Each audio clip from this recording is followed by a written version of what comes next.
Allez, mon bébé. Bou, bou, bou. La piaga. Malanga. Panky. Non, on va se calmer, mon amour, s'il te plaît. Moussipé, assalamu alaikum. J'anime cette émission, le cœur serré, Moussipé. Dare bobo, mouheb aliay, bobo hebileu. Bobo ko lewru hebi Moussipé. Haray kañum nene bobo e wi o suka. Ali acci bobo e jungo makko hara expliquer den kono histoire woni rapidement ko kanko e sonnaɓe hewti kasuduga hara jantuma assalamu aleykum nday jam no hayfi biyam ɗo jentima ko ono hewtini on ga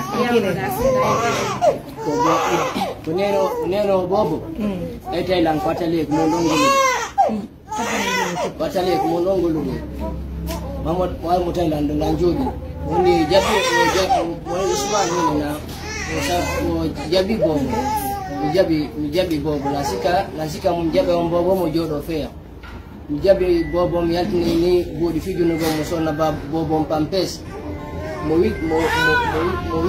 piti mo yi wati la bobo ndo mo dan ko mo haaju ko la bobo mo dan ko ta mo piti mo kanko ma pimo ko gorko monde gorko funno pine o kanko on gorko do ma pini mo on siam yetti bobo mi yari ko police parce que ko yebi benabi ko sabo bobo so kilan ko police balde tati o bobo do mi ka rawo jun kilan mo yetti bobo mi ko police ngani ma police do ni la kambe kadi bella on jogido bobo ma min aw o yetti do numéro ngondo yetti numéro ma ko telephone do ko mi jun ko ngo e mi noddu be on say be ya ha be tawo be nangam ma bena adda ma police min awa yetti boba ngom fokiti ya be la fo mi golata don on say mari don ba ma sude sonna be du o jodi do yede on be yurma bobo landi lan konto nene bobo woni mi explica ni on say explica be kambe kala be lambo ay nene bobo no hulbi be lambo ay la wadi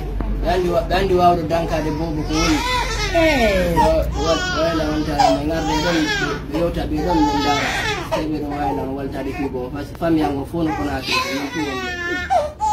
ke jonno fayna wani nalbe fiyo su desse ganna ngata hibi bobo ngala kabi nene bobo konto nene bobo mo ko dum ado sare do wayno do on nene bobo babe makko bira makko rani mo do dan mo do yeno men ko be yaadu ko flawa be mo danko biddo makko mo wippiti jude mo do kanko o sunno pina dan bure mo makko ongor ko don nadde no makko do mo yinamo no hendi bude de bande ora arde sondo mo yinamo war mo juntala bobo be wonda kambe do kanko nene o bobo be wonda kambe gila lero mo wacci bobo jungo ma depuis e fana mo ci la akil na o bobo mo ala mo kono lamu ngum kambe ko ni la jogi to bidango simi yimo ndino mo bobo nde mi noddu be kambe tigi be haado an kono ni golle ma pinematique mo wadde konto walata madu umpu mi wata mi ko mi hira do moja mi hira do a parti iner de andi golle ni ala wadde fede golle ko jemma to wadde golle jemma men golle se nyalla ngal fuara bi jodi kono hewti mi on kameke hewti men ko monga ko fi on wali to mi fi ko ni wata ako baba mi yata nene bobo ete jogi bobo tay fus ala ko moda do tay bobo bete bobo nyame no papu wani no golo mo wayno mo tambita tamba bete bobo ko tira ma ni mo do ko ne foki ko nene makko moda won do nene makko sadi o je pata bobo makko ay ko kanko o gor ko monde mo won ko makko ani ko ba mo yo no junna do 7 millions e de balde budi o yem hakkile makko don de ma gorko ko dim budi o mo daynirde don o mamu junta lambo bon kambe be wonde be yaa wada ko be wala non heba non no be lancira budi nandi dum o ina o mo sonda mamu junta lambo bo la jeunesse Moussipé, ça fait vraiment pitié de voir la situation d'un enfant abandonné par sa mère, pardon, ça fait vraiment pitié. Et c'est le jeune qui est là, lui-même, on a les connu une copine Matik Dio, haray tigi tigi on pigi di welafi haray no satti muradu muddo no yurbe ko fota wona seeda haray non ko addi adi ko be sonnabe jokkube mo do han okkori mo dum do fow haray yo Allah wadu barke mo ngon kadi yo Allah haray kadi yo Allah okkoro no warno fe bibbe mombe ono warate so yurmini miskinaajo ko hormo wadando tañu nene bobo dogudo acci bo mo nyande godo jiboto andude si tewni Allah kaymo biddo hayketaaki kono musibbe no yurmi no satti ko fota wona e seeda haray pigi di welafi nene bobo debbo tigi acci bobo mum no acci dum no ko no watta ni ko no falla man tambo ma ko no falla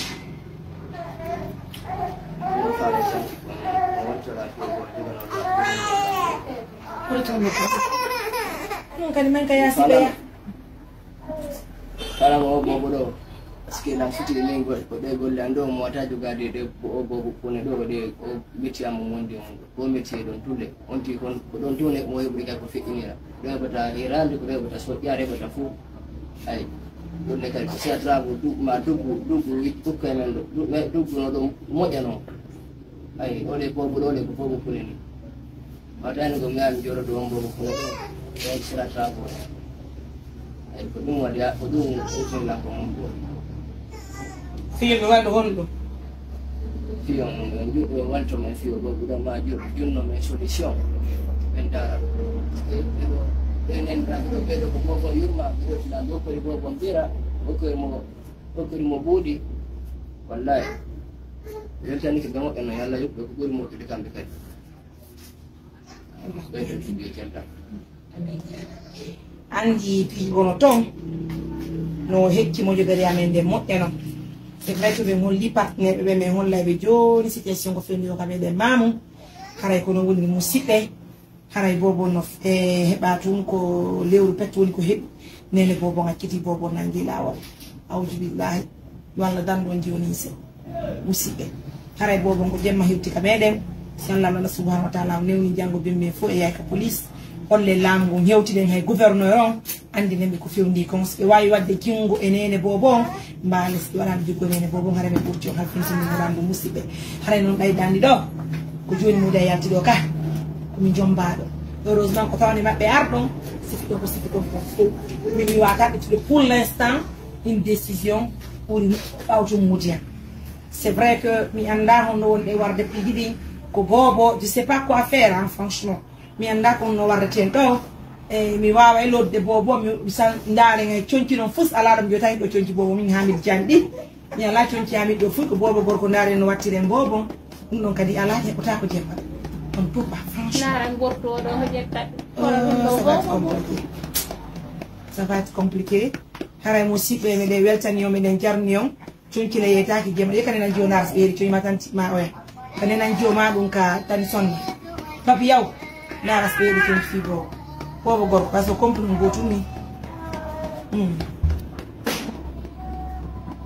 musibbe haray hide weltondirani hide salmondiri muradu moɓɓiru dare situation ma piiɗo hande kadi ka meɗen mamu nene bobo doga acca bobo makko on bugomo gila e fana ka makiti akkidamo e ɓiɗɗo gorko o gorko wayettude bobo yeyamo wayettude bobo bugo bobo kono heeɓi hakkille ettugol bobo addamo ko assistance humanitaire d'urgence wonna wonde mo ƴetti bobo mo jonni e bobo wela jonnirgol ne musidɓe hara ko no woniri janggo si Allah moyi ɓe wawa yaade tawe lamgo holle ɓe ko fewni ko gameɗe musidɓe haray pour l'instant nde samini juɓɓe Allah ɓe fuu ɓe nde welti ko fota wona e seeɗa haray pour anditingol no siɓude men feno sayi ɗo ko Mariam Touré présidente mo joɓeɗe assistance humanitaire d'urgence tiji ɗi welafi haray ko ɗo woniri de toute façon je peux pas décider hay fiyo bobo wonɗo han bimbita o may ka laamu ngon par ce que miɗo jomba ko mamoudiyane on nan ɗum noon kadi simi wawa wadde ɗum franchement ça va être compliqué néanmoins mesdames messieurs miɗen welti miɗen salmini o mourade moƴƴuru on mbaysi toppirgomo lottoɗo c'est pas facile hein? Donc mesdames messieurs alors à tout à l'heure je vous reviens dans ce peu inchallah. Allez musidɓe assalamu aleykum comme vous le constatez fanki nene fanki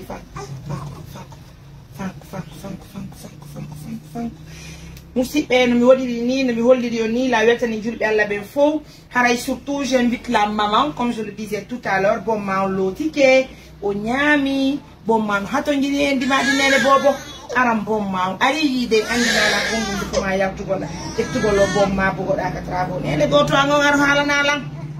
Vous imaginez, c'est pas facile. Moari aduna do musibe iye pigidi sapo igene no. Kono dali bomma dali bobo mo bimbe be gono jibi andude fankine thank you bobo ko yali papo bobo yali je ko yali fankine fanki le kitamia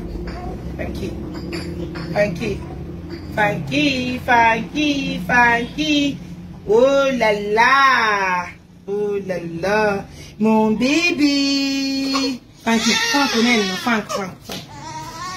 En tout cas, merci à tout le monde, mes amours. J'ai nettoyé le bébé. Après, ici, je fais ma toilette rapidement. Je viens avec le bébé au marché. On va faire l'achat de sa valise parce que, comme vous le constatez, Tata Acha des États-Unis d'Amérique, la nuit tardive, m'a appelé pour me dire, Mariam, je t'envoie mon temps pour que tu achètes les habits pour le bébé. Nous vous invitons surtout de nous aider pour de l'aide de l'enfant, les partenaires. Tranquille. Allah nene ma yurme ma arana Allah mi torkira.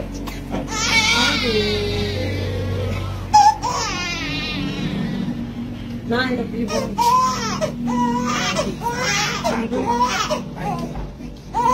Tranquille kita mian. Tranquille.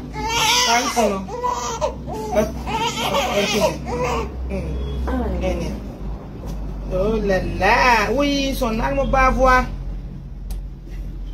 Oui, mon tour il a eu un ah, ya tour, tu m'as eu bébé. Fank, oui. Double. C'est bon. On le vit.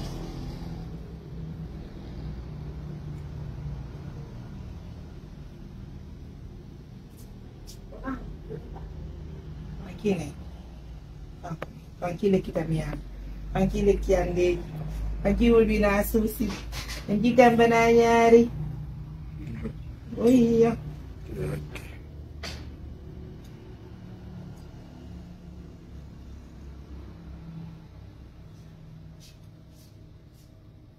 Yalla nene ma harume yida. Allah mi turken. Ma sheriari yide. Dari bomma labira. Anko ɗum ɗo ron kanda bommam bimbisi weeti lota bommam fank oyo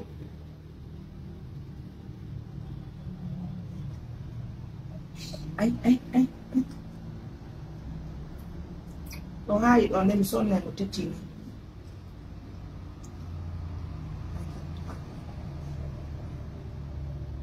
hibbude tanti wananelango ɓiɗa kap tas nani tason ɗum ɗo no ɓuri ɗum ɗo no hibbude to ala wade podde ɗum o moƴƴa hakkinene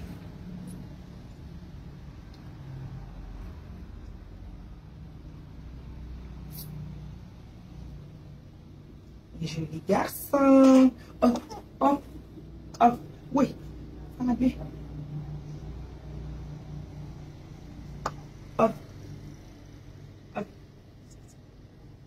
babe makan kadi o inno no waray ɗo gila leeram bo padi Allahu akbar ena ɗanɗo en ɗayre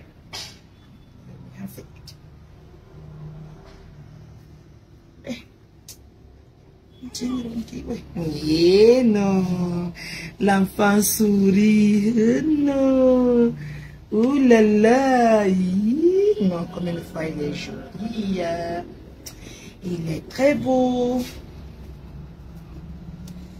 Buburuendu kida, yandanila kida, kanyande kida, lekianki kida. Yalla. Allah urna mana barke mangani. Nane. Duguleki yande. Duguleki mi joji.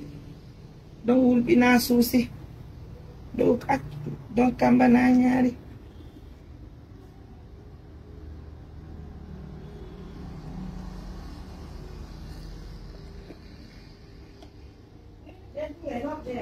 Ana mananda wai bamba bobo. I bamba na lango to bunene mi yami loto. abe na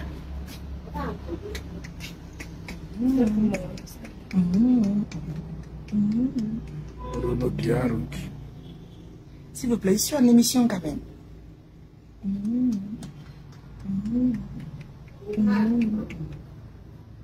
Et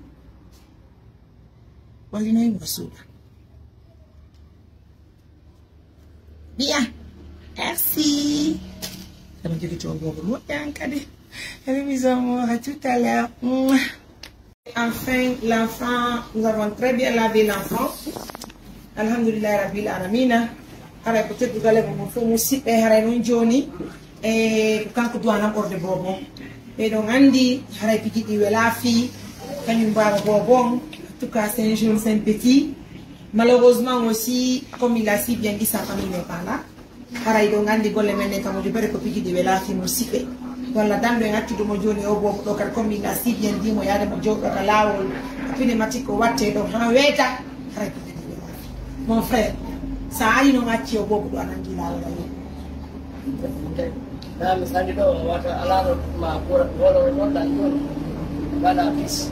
Anti ini alat telepon, alat habis. Kalau kita berbicara dia sudah.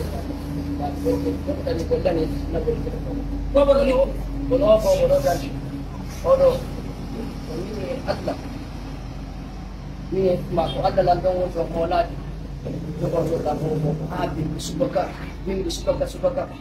7h, 6h, ada mengundre Allah Subhanahu Wa Taala. Net akio bobu di rumah untuk dah dalam lupa nak melihat. Ramadan de Moussipé. En tout cas, on ne va pas jeter l'enfant. On ne va pas rejeter l'enfant. Et c'est vrai que mon mari n'est pas là, il est parti regarder le ballon. Son numéro ne passe pas malheureusement. Et il faut forcément que j'ai l'accord de mon mari pour accepter cet enfant sur moi pour la nuit d'aujourd'hui. Mais néanmoins, en tout cas, voilà puisque donc vous dites ça tout le long du jour. Allez Moussipé, de toute façon, le bébé. Il y a pas de mani, c'est de mon Allah Akbar, Anjari Mongula. Hari Mongula, moi, elle est mon lotani.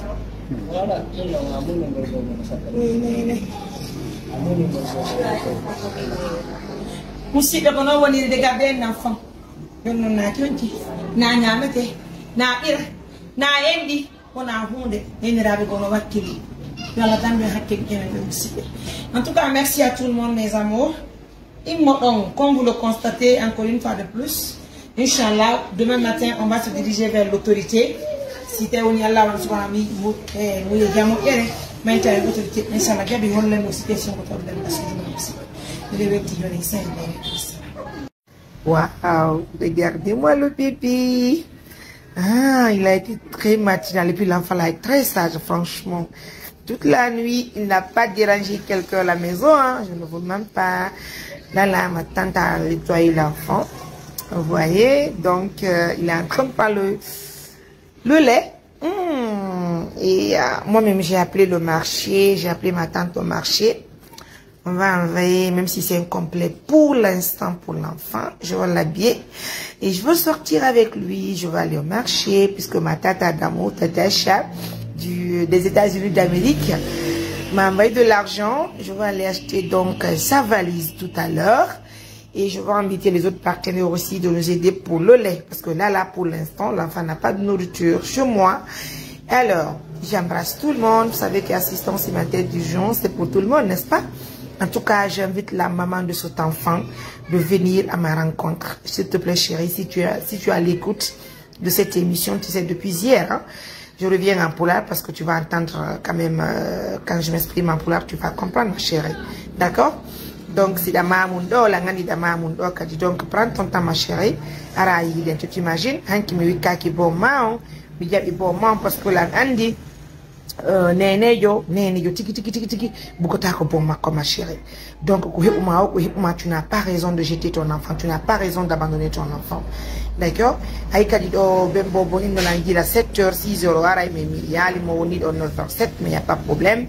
Je tiens bon, je suis avec le bébé, bobo, lo, tike, nari, bobo, ma, kunku, lo, tike, ɗo ni o wattaki taw kono mo yarde biberon o mi faccini biberon o donc moƴƴini ɓira makko on ma chérie viens me voir s'il te plaît nani immo kala ko heɓuma ar yiiden ar haalanalan ko honɗum nde fu ma ɗettugol o boobo bogoɗa bon ma mais n'est pas peur surtout sa ari goɗɗo alama piwde goɗɗo alama yennude mi yewte tum fiya faamu dankoɗa bon ma par ce que anda ko nungo boobo bonta jango dari bobo ma ko no labira tawi ɗum ɗo fo la yaltinde ko fiyayu bom ma wulɗeɗa bom ma o artana bom ma on ara yiide yewtalan ko musuma ha ko ƴettuɗa bobo giɗa bom ma chéri figuɗaro luttata toro Allah yo Allah hokkore dewgal sunna e farilla hara jokkade o yiilango yiya Allah ma chéri ɓiɗɗo debbo ka dewgal makko nani ara dogunene ara hollanan ko honɗum musuma han bugiɗa o bom ma dari bobo ma no fotiri dari mi looti bom ma o mi looti bom ma o